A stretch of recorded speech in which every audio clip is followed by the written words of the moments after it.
मज़ा आया। ধরে বসে আছে রিলায়েন্স। और मैं ये जो मज़ा है हिंदुस्तान के हर व्यक्ति को देना चाहता हूँ।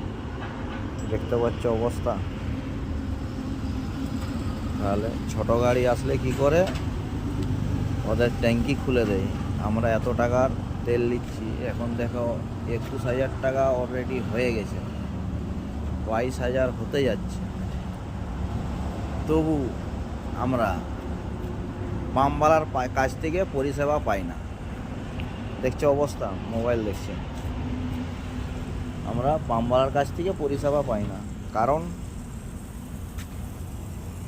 এরা ট্যাঙ্কির ঢাকনাও খুলে দেবে না, নিজে দিকে খুলতে হয়, প্লাস তেল আমাদেরকে নিজে দিকে ভরে নিতে হয়। বাবুরা মোবাইল দেখছে, ভিডিও দেখছে, অলরেডি 23,000 টাকা ডিজেল চলে গেছে।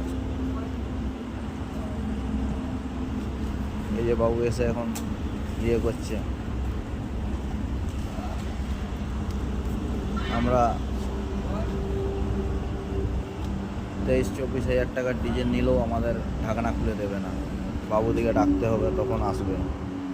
দেখছো মোবাইল দেখছে, নাগপুরের রিলায়েন্স পাম্পে মোবাইল দেখছে কীভাবে, পাম্পের কর্মী মোবাইল দেখছে। আমাদের এখন তেল নিজে দিকেই ভরে নিতে হচ্ছে। চিন্তা কর, হায় রে দুনিয়া।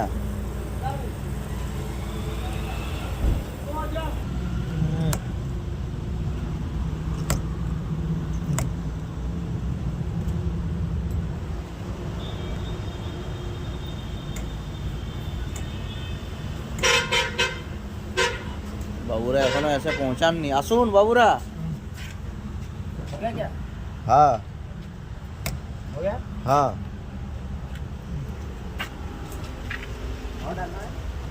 बस देखो क्या हो गया? এই যে এখন বাবুরা এলো, এসে তার ইয়ে করলো, মানে তখন মোবাইল ঘাঁটছিল বসে বসে, ডাকতে তবে এলো।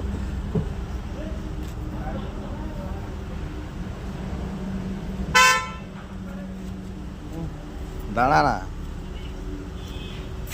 ये लो फोटो लो, जल्दी लो। हो गया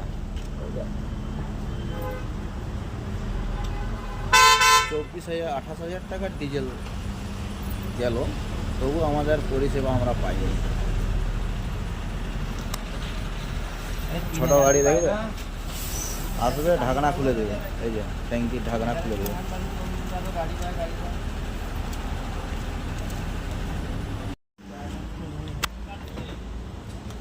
ছোট গাড়ি ডিজেল নেবে, দেখো ঢাকনাটা খুলে দেবে, দেখতে পাচ্ছ, দেখো আসছে।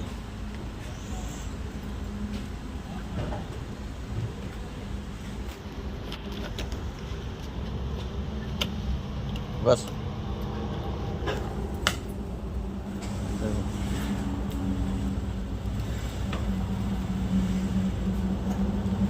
দেখো পাম্পের লোক ঢাকনা খুলে তেল দিবে, ছোট গাড়ি। দেখেছো দেখেছো, ঢাকনা খুলে দিচ্ছে, দেখো দেখো ভদ্রলোক ঢাকনা খুলে দিচ্ছে, দেখতে পেয়েছো? কিন্তু আমাদেরকে ঢাকনা খুলে কেউ দেয়নি। অবস্থা দেখো দেশের, ওরা কো টাকার তেল সিস্টেম।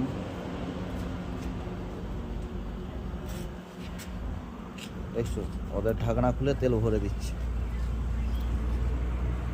হচ্ছে জিও পাম্প।